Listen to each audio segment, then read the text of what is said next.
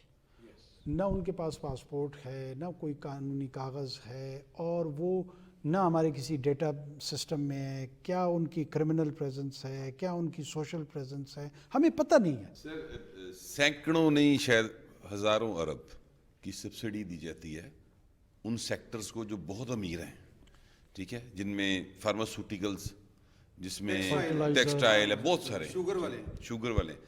سر ان کو سبسڈی دی جا رہی ہے غریب آدمی کے ایکسپینس کے اوپر. اس کا کوئی چینج کریں گے آپ؟